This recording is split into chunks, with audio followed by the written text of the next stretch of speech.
Are you worried about how to keep your chickens warm this winter without running electricity to your coop? Well, there's a natural, low-cost way that not only keeps your flock cozy, but also improves your garden soil in the process. It's called the deep litter method, and today I'm going to show you exactly how to use it. The deep litter method is a way of managing bedding inside your chicken coop, where instead of cleaning it out regularly, you let bedding and droppings build up over time. With the right balance of carbon material, like pine shavings, straw, or dry leaves, the chicken manure naturally composts right there on the floor of your coop. As that composting process happens, it actually generates heat. Think of it like a little natural heater under your chicken's feet. That heat helps keep your flock warmer during cold winter nights, even without electricity. Here's how to set up the deep litter method step by step.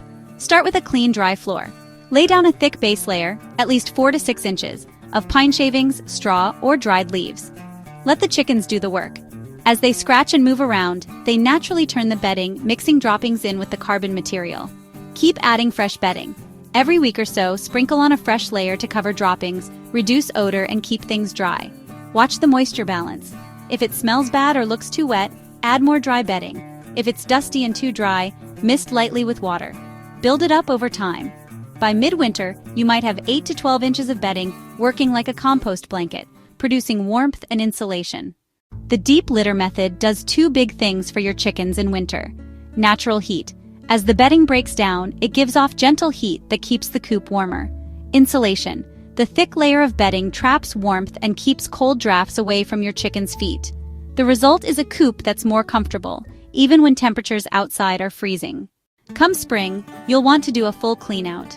By then, what you've got on the floor of your coop isn't waste anymore. It's black gold. That composted bedding is rich in nutrients and perfect for your garden beds or around your fruit trees. So, if you don't have electricity in your coop, or just want a more natural, low-maintenance way to care for your flock, the deep litter method is a win-win. Your chickens stay warmer, and you get free compost for the garden. If you found this video helpful, go ahead and hit the like button, subscribe for more homesteading tips, and drop a comment below if you've tried the deep litter method yourself. I'd love to hear how it's working for you.